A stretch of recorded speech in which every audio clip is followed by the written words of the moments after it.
Welcome to today's episode of Let's Talk Dog Business. Today we are going in open, real, raw, everything about fear and how it really holds you back in your business.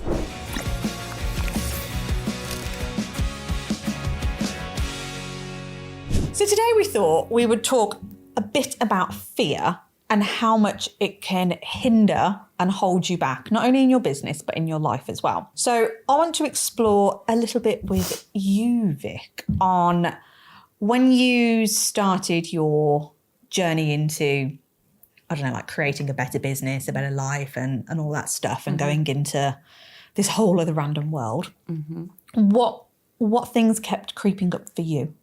Intermittently, I had a few things. So the biggest thing was probably that I couldn't help everybody because everybody wouldn't be accessible to me anymore. So I feel like because I provided that many different activities and services and varying price points, I mean, they weren't all very drastically different, but I sort of had something for everyone. Yeah. And so then when I started doing things in a bit more simplified, it was like streamlining everything and it was all just very simple, but the prices were elevated. I just thought, well, there's all these people then that are not going to be able to come to me and they're going to go to other people. And what if those other people don't do a very good job? And I felt the guilt of that, of not being able to retain those clients. So that was probably the big thing, is that immediately I'm alienating some people because they physically can't do it. Yeah. And I'm guessing that feeling was there for quite a while, hence offering all of those different things. Yeah, it was there. And I was always the sort of person that wanted to do better and keep evolving my business. I was never somebody who just kept offering the same things. Some of that was a needs must thing. When I left a franchise, I had to then create my own course program. And so like I tried to do that better, first of all. Like I tried to tailor the content more to what clients wanted, as much as I knew how to do that back then. But I'd never done something so radically different. And then even though deep down I knew it was the right thing to do, like that fear of the safety and the like, this is what I know how to do better, crept back. It would almost like rise up a little bit and I'd try and push it back down again. And then I'd be like, yay, and then it would come back again. And so like when we talk about journeys with our clients and that it's an ongoing process, I think always, whenever you're, like when you've got a business, it's never just the job's done and you just coast. I don't think it should ever be like that. I think it should always be that you're trying to make it better and you're trying to improve things. But not only that, like you change. And so your clients' needs change, but you will also change. And so there are lots of things now that I would never go back to how I did them before. But then there's sometimes I do try and kind of almost like revert back a stage. Yeah. Not all the way back down. I know. And you have to try and lift me back up again because it's just that hard wiring inside you, isn't it? And it's so protection. If there's any risk, you're like, oh, rabbit in headlights kind of feeling happens. And I know where it comes from in me. It comes like in my stomach and I can just feel it rising up. And I'm like, oh, trying to squish it back down again. Yeah. It's interesting, isn't it? Because I think fear manifests itself in such different ways. And so what would you say then for you, if you had to just say like one thing that was the scariest thing, like what's the commonality behind it? Like, is it letting down clients? Or does it come back to not earning enough money? No, that's not the be all and end all for me. It wasn't. It was, I care what people think too much probably, or I did care about what people thought too much. And if I thought that someone went away from a conversation with me saying that I was out of their reach, I was too expensive, it wasn't worth it, it would really get to me. And so even though, again, I knew that it was the right thing and I knew that I was the value that I was going to give them was equal or above what they were going to give me, I still thought, what if that person tells everybody that I'm this like ridiculously expensive trainer who don't go and work with them because they like no one can afford her? And that's what I used to think. Like, why I cared, because I don't know that person. And the people who do work with me or worked with me then knew that it was, I hope they knew it was worth it. But it's just that kind of thing of that person's going to go away and they could potentially say all this stuff about me. That's what I think used to sit with me back then. Yeah. So how do you think that impacted your business and your life, actually? Because they're not always as separate as we think they are. No, it did put pressure on, because I thought, well, if that's what they think, then potentially the next person I speak to could think like that. So it was almost like my mindset was in a lower place because of that previous conversation that I might have had with somebody. And so over the time and over the years I've been doing this now, I've learned to just be more resilient with that and just keep my, like, everything higher and more.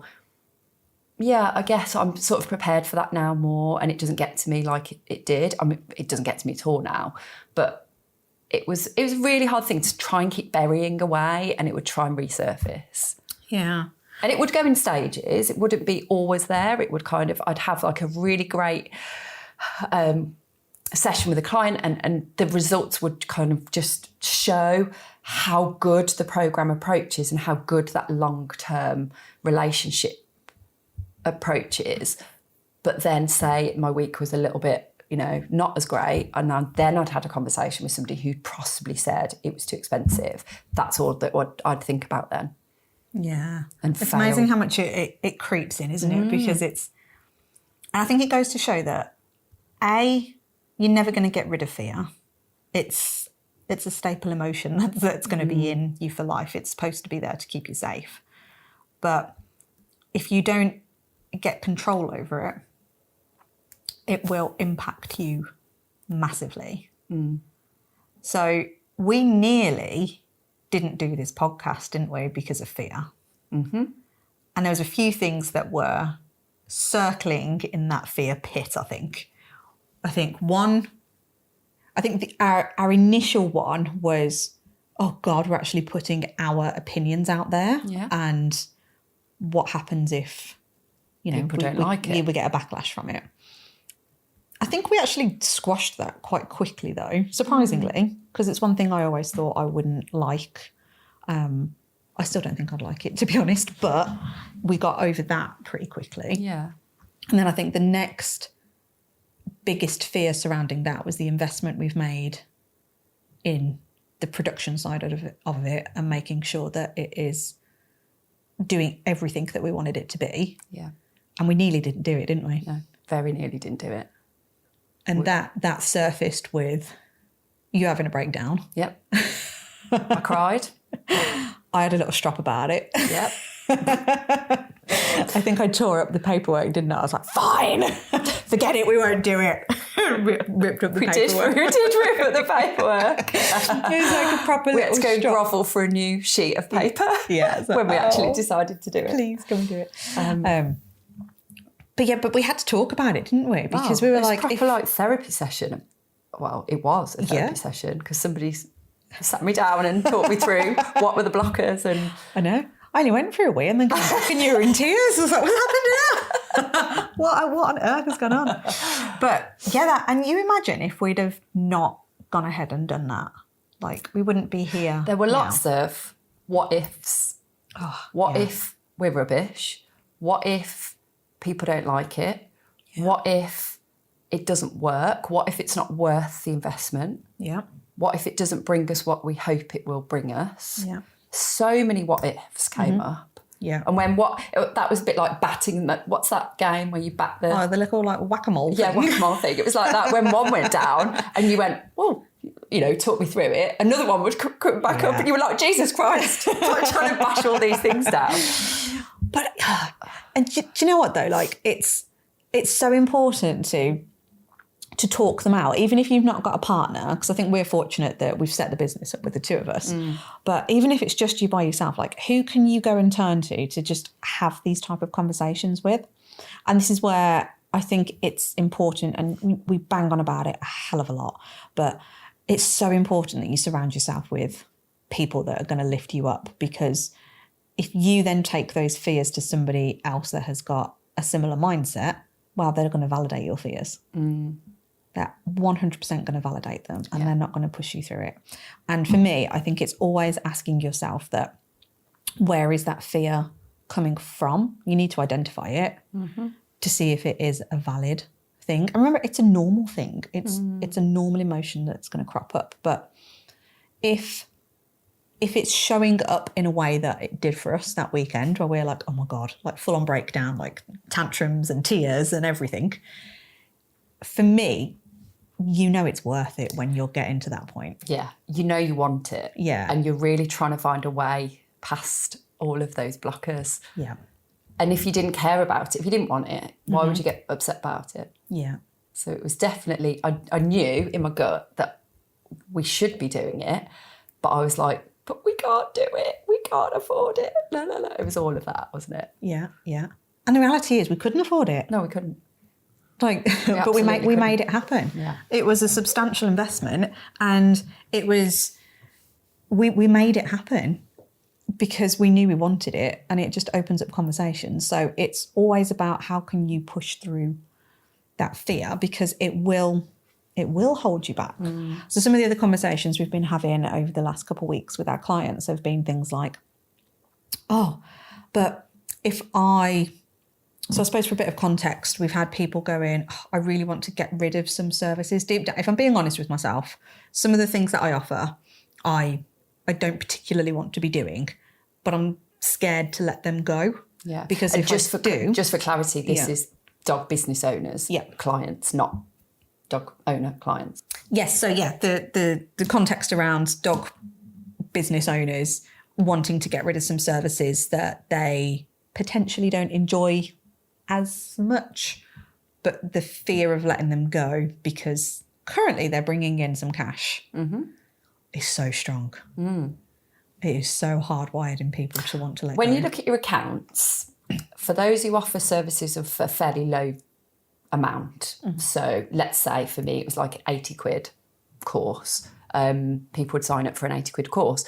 So if you've got 6 people on that course and you potentially are going to sign up 15 to 20 of those a month, depends on how many of those you offer. Yeah. It looks like, from an accounts point of view, oh my God, look at all this income. And then as soon as you start charging more, you're obviously going to get less clients. And it looks like you haven't got as much coming in. So from that, even just that perspective of seeing the volume of your accounts reduce, you automatically just think, I've got nothing coming in. So actually, that's another one of my fears. Even though it's rationally stupid because the amount was higher, I'm not seeing as much going in. Yeah. Does that make sense? Yeah. It's so interesting, isn't it? Because again, everyone's got different fears and everybody looks at it differently. And I don't know if I ever had that fear of that example of looking at less numbers coming in. Yeah. Because actually the money bit was higher. Yeah. And the value I was giving was higher. And then I knew all of that. I knew in my head it was that. But when I just looked at it, because I'm used to seeing like 2 pages of A4. Yes, I used to do it in a written book, my accounts.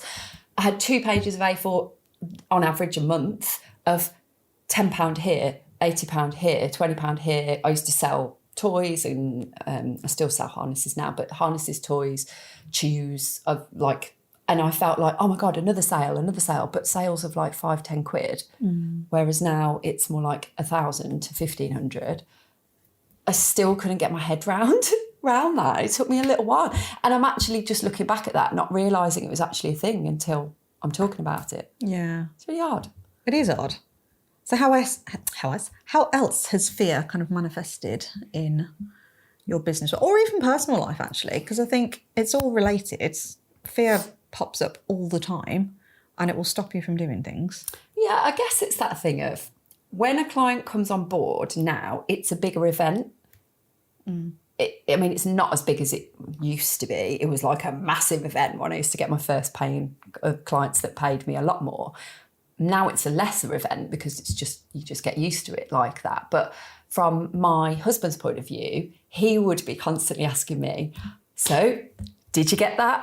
Did you get that client that you were talking to earlier? And if it was a no, I was like, no. And he's like, oh, have you got any more lined up? And it was almost like that pressure of like, I had to give him the win. And when he got the win, he was like, oh, she's going to be okay this month then. So it was a bit of that as well. And Gareth, I know you'll be listening to this and you'll be laughing when I say this story, but it's part of that is pressure of trying to like do right by him as well. And make sure that I get those people in for him. But then we've talked about like that get energy and that fear of like, if you haven't got somebody in and you feel like you need to, your whole energy changes and then you desperately try. And this is where you try and sell yourself too much and you put too much across, sounding desperate. And I've learned that is not in the right place to be either. So you've got to get that right and just go, it'll be okay. It's fine. I know the people will come. Yeah, that's really hard. It is really hard. That's a skill in itself to, and I think I'd be lying if I said I didn't fall into get energy every now and again. I think it's natural. Yeah. It's normal. But yeah, that fear side of, oh God, where's the money coming from? But that's why it's so important to have a strategy behind your business and go, right, plan for it. Where is the money coming from? Because you need to know these things. You need to forecast it. You need to go, what's happening this month, what's happening for the next few months, because then when you can plan it and you can see what's happening, fear goes away a little bit because it teaches that lovely lizard part of your brain that, yep, it's fine. You can still eat, pay bills and live for the next few months. So I'm satisfied and we can work on that. But yeah. And this is where that client loyalty thing comes in, because the more longer term clients you have, retention, that monthly kind of, even if you're not getting new clients all the time, you've got your existing clients that are keeping you going anyway. And so your best clients are always the ones that already work with you. And if you can keep them and make their experience amazing, they're going to keep working with you, aren't they? So you're going to have that kind of almost like, I don't want to say it because it's going to sound like I don't value that as much, but the clients that I'm working with long time, I value absolutely. But it's almost like that fallback thing of going, well, those clients are with me on a, potentially 6 month, 12 month basis. Yeah. And so it's not that desperation to keep finding new people then. Yeah, no, it is. It's good. You've got to know it. You've got to know your numbers. That will put a lot of fear to one side. And then when you do have opportunities to invest in yourself, I'm not talking about dog knowledge CPD, although, there's a place for it, but God, you don't need it as often as we all spend it. It's not needed as much. I would always be an advocate for investing in your self-development a lot more. Like go and buy a book, or see if you can go to a course somewhere, or even like a little retreat of some shape or form. Do those type of investments because they will be the ones that will see you change everything. And I think that's where fear creeps up again. So we've already mentioned how we felt when we did that podcast. I would be lying if I said that I didn't feel like that when we invested in the mastermind group that we're part of, because that was another hefty investment with two of us going in. And there's no guarantee as such as there with results from the end of it. You've got to go in and do the work, but it's the opportunity that it can present to you. So, and I guess from your point of view, actually, here's a question for you. I went into that purely on your trust and your say-so. I had no idea about any of that. I know you were like really easy on that one. I was actually. So from your point of view, did you feel the pressure of, it's not just you going in, but it's me going in, and I need to make sure that I feel... Yeah, so I'll set the scene a little bit then. So at that time, we were going through a remortgage, and my bills are quite hefty. It's a 400k mortgage, and at the time we were in a 5-year fixed deal, and I think the mortgage was about 1,500 quid. So it's already like quite a chunk of money going out every month. Remortgage came up, and it's at the time when the interest rates are through the roof, like ridiculous amount. My company had gone limited within the last 12 months, which massively affected my application because they were saying you haven't got enough years as a limited company to be able to suggest that you're going to earn more than you did when you were a sole trader. So that caused a problem and a delay. The renovation we were doing on the house wasn't complete. So there was still a part of the house that was breeze blocked. It was all watertight and everything. And we had all the stuff to kind of finish it off, but we were remortgaging to ideally get some cash out, borrow a bit more so we could finish it. And then the Rick surveyor guy comes out and said that the house is uninhabitable. So they poo-pooed the mortgage and said we couldn't have it. And at this point, I am literally like in pure fear mode of, oh my fucking God, how on earth are we, what's going to happen here? I cried the most I've ever cried. I was thinking, I'm going to have to leave this house. We're going to have to sell it. And we're not going to get anywhere near the value that we want for it because it's not finished. I mean, and in the grand scheme of things, I was like, right, realistically, if we had to sell, we had to sell. I'd still have a house. I could downsize and potentially be mortgage free. So I was honestly looking at houses over in Norfolk, I think it was, just to like move completely out of area, change my whole life completely and force myself into that situation. But anyway, we managed to get through that. And honestly, this was the longest 6 months of my life. All that was going on. Then we got told we could have the mortgage, but then the mortgage is now going to be nearer £3,000 a month. And I'm like, oh my God, can we do that?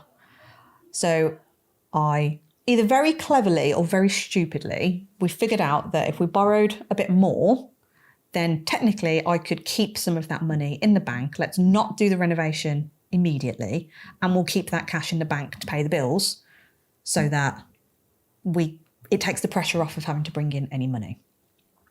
So we did that. So we've now got a 3K mortgage. And then we blew all the cash doing the renovation because we was like, yay, we've got money. And now we're like, fuck, we've got no money again. So we're in the same situation, except my bills now with the mortgage and the childcare and everything else, they are honestly around £6,000 a month. Darren then took a new job. So he has gone from a 2.5K salary to 1,500 quid. All this happened, and then this mastermind opportunity came up, and I've been aware of it for a while, and I knew in my gut that was going to help us. But I had no money, and it scared the crap out of me. And I sat there with a guy who I've come to know very well over the years because I'm in another version of their mastermind. And he was like, Joe, I know you well enough now to know that you need this and you want this. And I was like, I know. And I full on broke down. And I think it was about 10 grand. I was like, and I just haven't got it. I haven't got it. And my colleague who works with me on Poor Education, she was like, Joe, you need this. You need to be surrounded by these people because these are going to get you out of this fear stage you're in. And I can see it's fear. And I was shaking and I had like my stress rash and I'm like, oh my God. And I just said, oh God, just charge the card. Just charge it. I've got a credit card. It's got a 10 grand limit on it. It's not 0%. It's fucking ridiculous. Like APR thingy on it. And I might just charge the fucking card. And then go away. And then, so they did it. And honest to God, it was like a weight lifted off my shoulders. Even though technically I'm in a worse situation now, I'm like 10 grand down. I've got 6 grand going out a month with not that much money coming in and probably only like a month and a half's worth of savings technically from the remortgage. That's the situation we was in. And then I said to you, you need to do this as well because it's the joint business. So can you also give me like 10 grand so we can go all in? And you were like, yeah, okay, cool, here you go. And I was like, okay. But off we went and then there we are. But yeah, that fear, Jesus Christ, that was scary. But I knew deep down it was going to work and we were going to be surrounding ourselves with people that we needed to be around. And it's not a decision I regret at all. I knew as soon as I'd made it, I needed to make it. Even though my body went into shock. Like I say, I was shaking, I was crying, all of that. I just couldn't do it, but I knew it was the right thing to do. And we're already looking at how can we make that investment, which is now double. Yeah. for next year. Yeah, it's got it. But I was with you. I just trusted the whole thing, and you were saying how amazing it was, and I was like, do you know what? If it's that amazing, then we need to do it. And it comes back to like what we invested for the podcast. And the other thing that was making me hesitant then was that how many other people did it? There weren't that many other people that invested. And I was going, there was a lot of people in that room that day. And I was looking around going, well, why isn't everyone else doing it?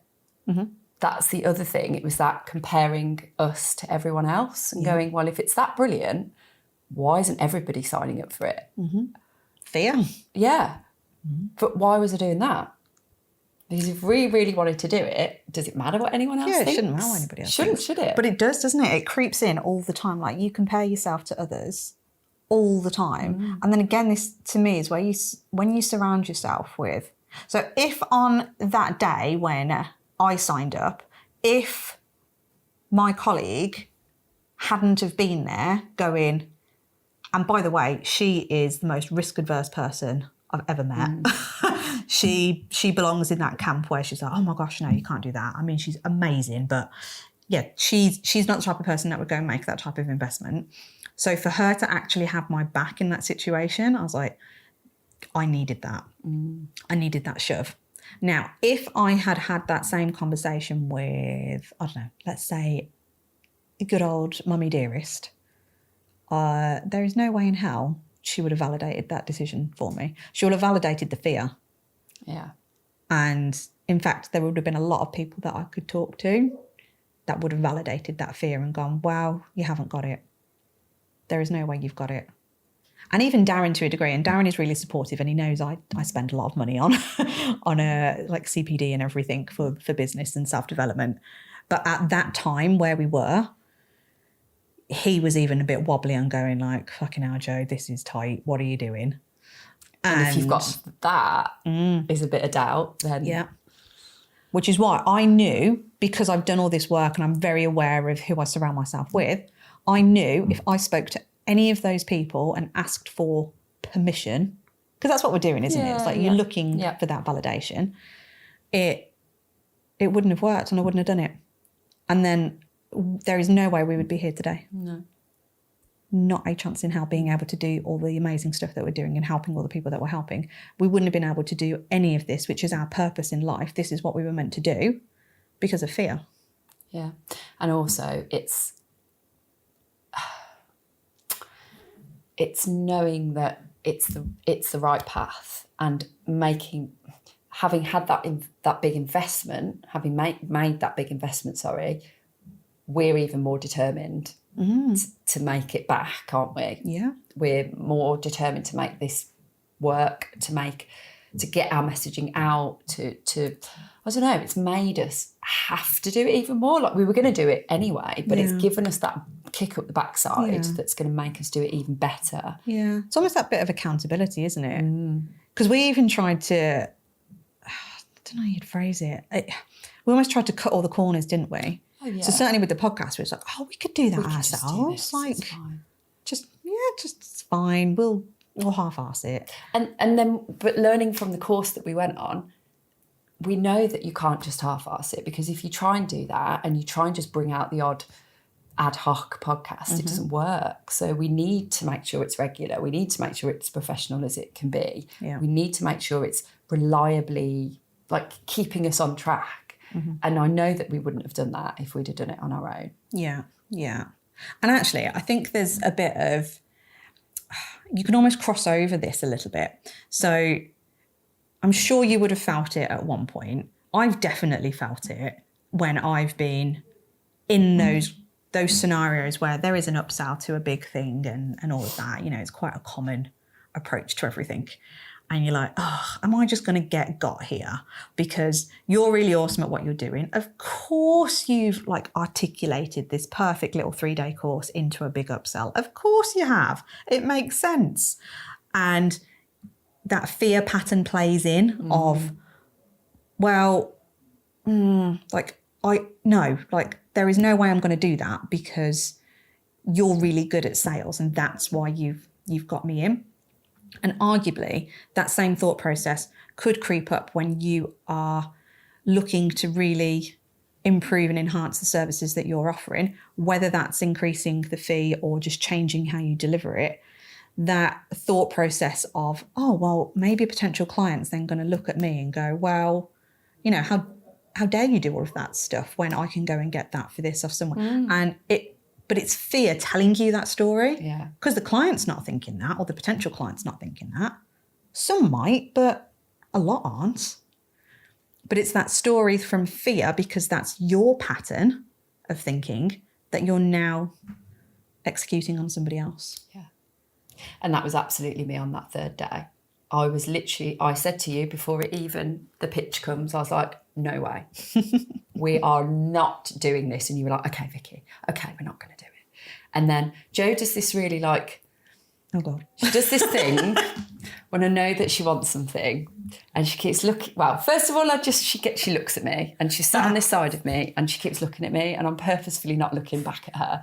And then she's got this like thing where if you're watching this, you'll see like she's like tapping my leg and I'm like, I'm not looking at her. I'm not looking at her because I know exactly what's going to come. And people on the table that we're sat with are looking at us like they can see there's something going on and I'm just like this. I'm folding my arms, I'm looking away. And she was like, so we need to, I was like, no, literally like talk to the hand, don't even try. Of course. And I said all of those things you've just said. They're amazing at what they do. Of course they're going to try and get us to do it. Mm-hmm. We could do it. It's all good.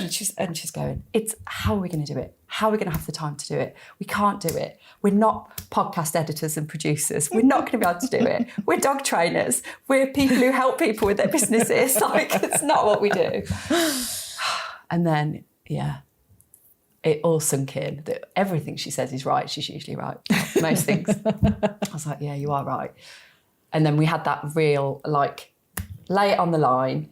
If we don't do this investment, this is all a waste of time. There is absolutely no point us having done this course because we won't do it ourselves. Yeah. Will we?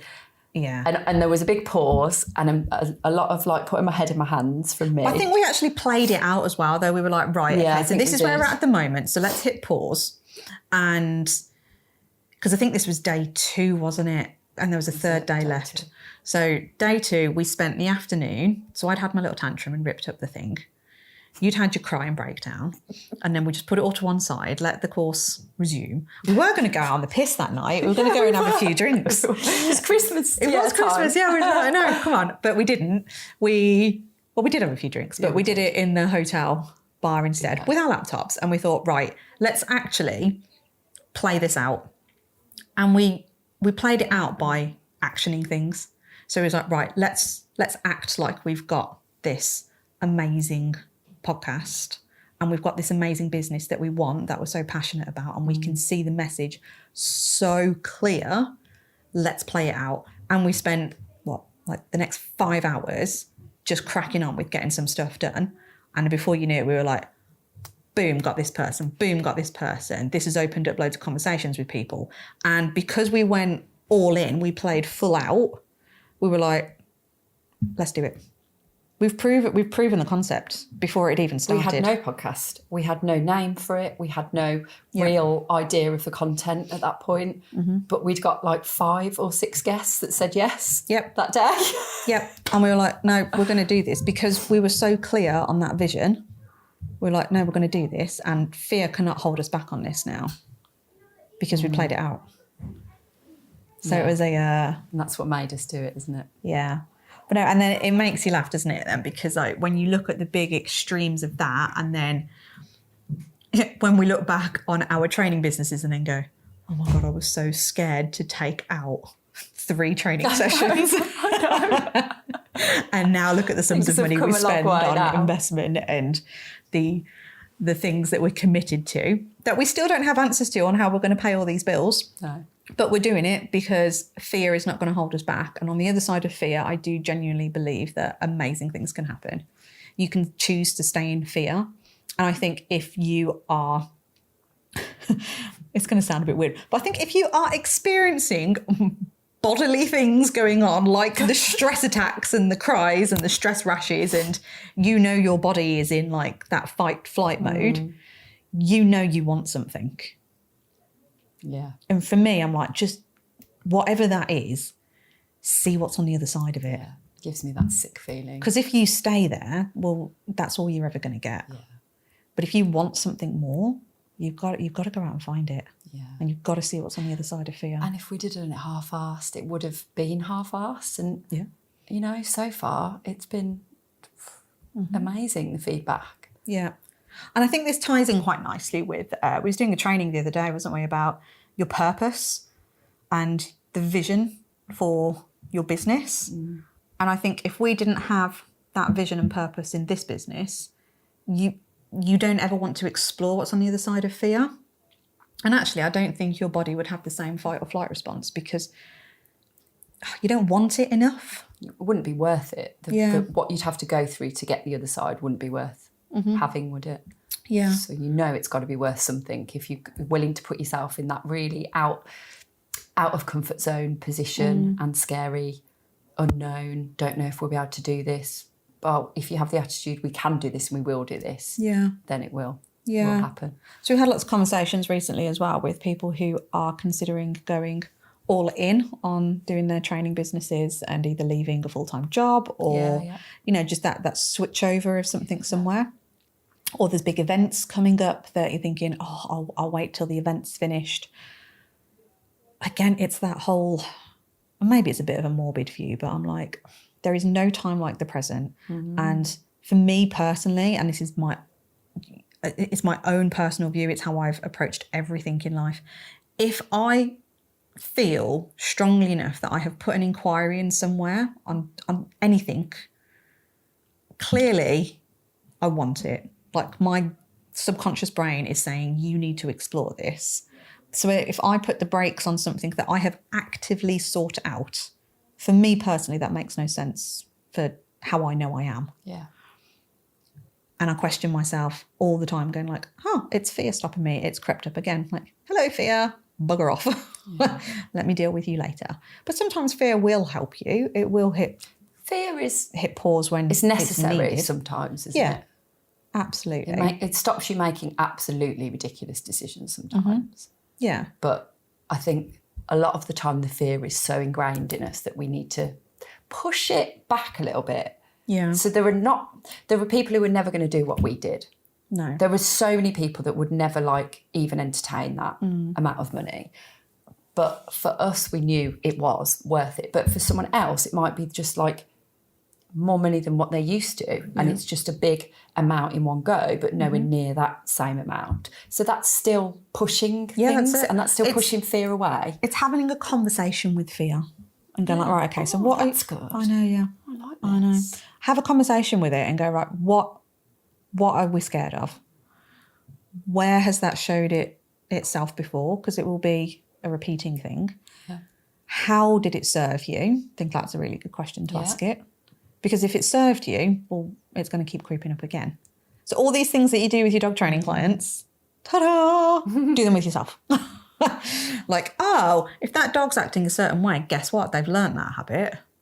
They've learned that's been reinforced somewhere. So how have you reinforced fear in your life? How has it kept you safe?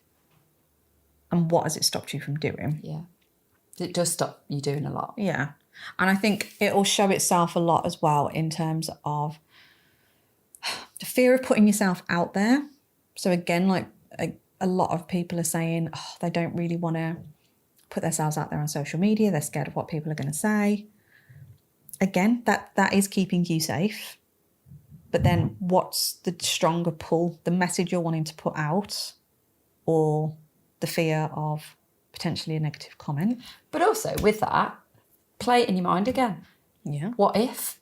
So if you're live on Facebook, what's the actual driving fear? You mess up your words. Right, okay. Someone comes into the room that's not supposed to come into the room and you fall over. Funny. It's life. It shows you. It shows you're just a normal human being. Yeah. You can pick yourself back up from it. If you try and cover it up and pretend it didn't happen, that's going to make you look worse. So just acknowledge the fact that it's happened. Oh, God. Oh, I've forgotten what I was going to say. Right, let's think of something else to talk about instead. So play out all of the worst things that could happen. Yep. Someone who goes on a stage, walks up and falls over. Like, you can come back from that. Yeah. It's not life or death, is it? No. So it's almost like doing that in some scenarios and going, okay, what is the one thing I'm scared about? Let's bring it to the surface. Let's acknowledge it. Let's try and think of a way that we could overcome it if it did happen. Yep. So it's like these podcasts, isn't it? Like when we first started doing these, we were like, oh my God. We are still very scared about doing the intros and outros. So we do have like numerous takes of that. But it's what's the worst that could happen? At the end of the day, this is edited. Things can be cut out and like... It's us. It's us and it's never that bad anyway. Yeah. So I just think there's nothing really like resulting in anything really bad the other end if it is the worst that could happen. Yeah, yeah. That's the way I look at it now. I think another way I see fear play out in dog trainers is I think there is this thing where I do personally think that everybody needs to increase their fees. And I'm not saying that that's an easy thing to do. There obviously needs to be a million other things that need to happen around that. It is not a case just at tell all of someone to going, do that. increase your fees, it's all going to be perfect. Absolutely not. That is not the solution. But it is part of a bigger strategic plan. Yeah. But if you are scared of increasing your fees, what is it you're scared of again? It's like, oh, people won't think I'm worth it. Well, people won't think you're worth it if you don't think you're worth it. And if you think that you are offering a shitty value service, don't increase your fees then. It's like everything has to work coherently. It has to work together. But that is a big thing of like, or even, I can't possibly go into a niche area because then I'm going to lose lots of customers. But you're losing customers that you haven't got anyway because they're not with you. You haven't lost them. You haven't lost them, no. Yeah, exactly. So yeah, fear will stop you from doing things, and it will. I think sometimes it causes you to make stupid decisions as well. So like going back to that time when all that remortgage thing and everything was going on, honest to God, I would be lying if I did not say I need to go and get a proper job.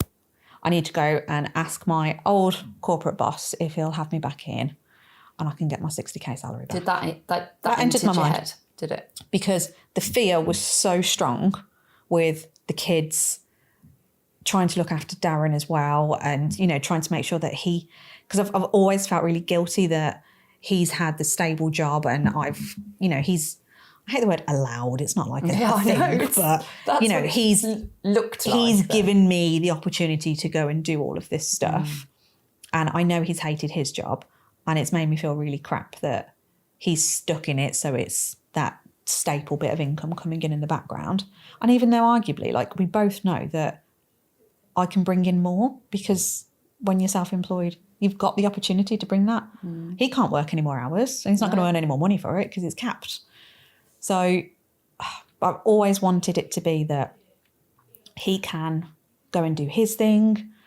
You know, we're going down that home education route. So I need to make sure that, you know, how am I going to work all these things? And I didn't want it to be that the kids, we can't do all of these things. It's like I wanted to be able to go on holiday and do the nice things with the boys. And all I could see in front of me was, I don't know how we're going to make this happen.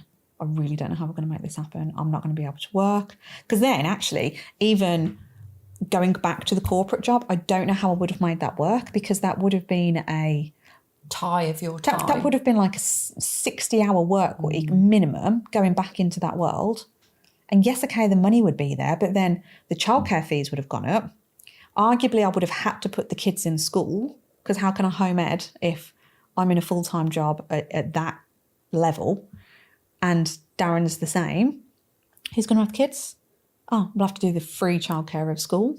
So not only would you have been in a job that you don't really want to be in, you'd have not seen your kids and you'd have paid probably as much money out as you were getting in. Yep. So what would have been the benefit? Yeah, nothing at all.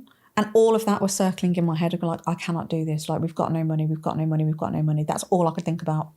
And it is bloody scary because you make stupid decisions. And this is where you mentioned earlier about people who were in full-time employment and wanted to leave to do the dog training full time. So they might do dog training part-time, evenings and weekends, but then they're consuming their whole week then, because if they're still in full-time employment, they've got evenings and weekends doing dog training. You probably don't see your family at all anyway. And I did that. Yeah. And then you've got to go, we've spoken to a couple of people recently who were in that, I really want to do it. And kind of that's why they've signed up with us, actually, is to get that, how do I do this the best way possible? How do I put that strategy in place so it doesn't fail? Because it's that full-time secure job, hello, I don't know when I'm getting the next person in type jumping off a cliff scenario, isn't it? And I get that and I see it. But again, you've got to, if you don't ever do that jump, it's never going to change. You are never, ever going to be able to create that perfect moment. And it's never going to be there, is it? It's never there. It's never going to be there. And I remember when we were talking about having kids and stuff, and anybody out there who's got kids, you do have that conversation of like, oh, right, okay, so when's a good time? Yeah. Like, I don't fucking know. I don't really know what to expect from having a kid. I've never had one before. Maybe it's like having a puppy. Who knows? I'll take 2 weeks off. It's fine. But you don't know. And things happen and you move around it, and it doesn't play out how you planned. It never plays out, because you're never going to know, because you've never done it before. You never know what the next day is going to bring. So in an ideal world, you'd have your 5-day full-time job that went to 4 days, 3 days, 2 days, 1 day over a period of 6 months that you can build in your training business. Coming in, that you're filled up on those other days, and like it's just never going to happen like that. It doesn't work that way. You have to make the leap, or you've just got to do something to go. And again, it's a bit like us with back to that podcast investment. Buy a full-time job now. I've got no choice. I have to make this as brilliant as it can possibly be and work for my life as best it possibly can. Yeah. And again, that's where we kind of come in to give the strategy and to help people with that confidence to do it, and also give the clarity on it as well. Yeah. So. And to also know, and I think this is important, because one of our values is that we are open and transparent about everything. So everybody knows that we've got our own individual training businesses. And since the launch of this business going as big as it has done, super quick, we've had a wobble, haven't we? I know what you're going to say. I know exactly where this is going. We have wobbled on what to do with those two separate businesses, because they are time consuming and we don't want to half-ass anything that we're doing. And I'm in a situation where the staff member that I've got, she's decided that actually she no longer wants to do that journey anymore. So she'll be parting ways with me in a few months' time, which I'm really grateful for her supporting me over the next few months. And that sent us into a state of fear as well, didn't it? Because again, like, I've still got these $6,500 bills each month to pay. And I'm like, fuck, I've now got no one able to deliver the training side in a month's time, because all of our energy is on the podcast and Canine Business Academy and growing that. And we've now got all these debts essentially to pay with the investments that we've made. And what do we do? Because like our time is taken away from that. And I think you were in a state of fear with it as well, weren't you? And then it makes me go fearful and thinking, oh my God, is she fully in on this when you're trying to do that? And I brought it back to that, the jack of all trades thing, when you're trying to offer too many services to too many different people. And I felt we were reverting back to that. We were doing a bit of this, a bit of the podcast, a bit of Canine Business, a bit of, Canine Connections, a bit of Poor Ed.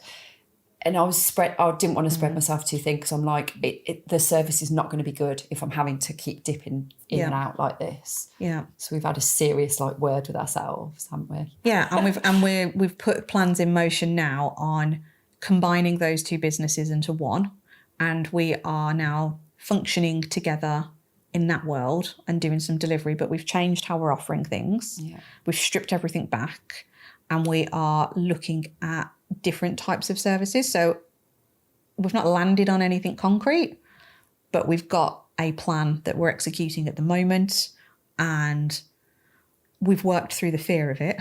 I think it's been a lot. But if it wasn't me, it was you. It would go swinging always, back and forth. Yeah, like a bleeding roller coaster, wasn't it? Like drive each other insane. It's like, I thought we dealt with this. No. Hang on, there's another 5-minute voice note that I need to listen to. What now? Well, we said it was going to be this. Come on. Oh, no. fear reared its head again. But no, it's a journey. And again, our value, open and transparent and honest. So, you know, we'd be lying if we said that we haven't gone through fear with everything that we're doing. We'd love to say that we're these amazing business people that know exactly what we're doing all the way through perfect. it.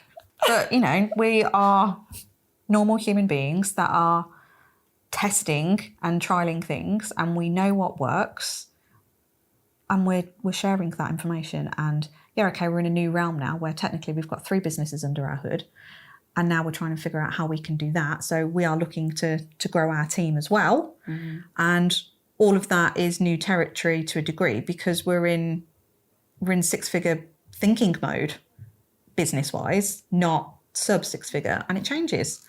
And that's where we've not been before. We've not been over that threshold. It's really, isn't it? So we're on that journey, and that's the whole point of us doing this, is so we can share everything with you, so you know that we're on the ride. We're raw and real, and we're with you. So then, what would you say a top tip is, or how have you dealt with fear then, so we can wrap up this episode? I think for me, entering into the world of realising how much value is in self-development and mindset and belief, self-belief, and acknowledging but then dismissing when it's appropriate those limiting beliefs. And that is nothing about just going, right, I'm going to just bury those things for good. It's like those things are always going to rear up, and I've now got the skills to be able to just push them to one side and go, no, you might try and knock me down, but I know that it's not going to do that anymore to me.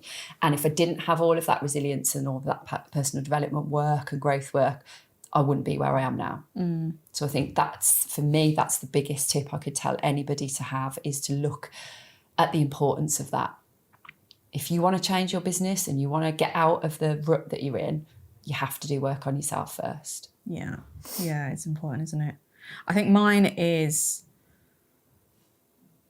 when you don't know the answer to something, or when you feel fear starting to come in and say hello, go and find people that are above where you are now and talk to them. Do not talk to people that are not doing what you are trying to do. Do not talk to people that are on the same level as you. They have to have gone through something and come out the other side. Because you will get lots of learnings from them, and they will be the ones that inspire you to do more. Because otherwise you're surrounding yourself with people that are going to validate all of your concerns, and you won't move forward. Push. You won't make a decision. You'll just decide to stay stuck. Yeah, amazing. Loved it. Okay, thanks so much everyone for listening to this episode. And if you liked it, don't forget to follow, share, and give us a little review.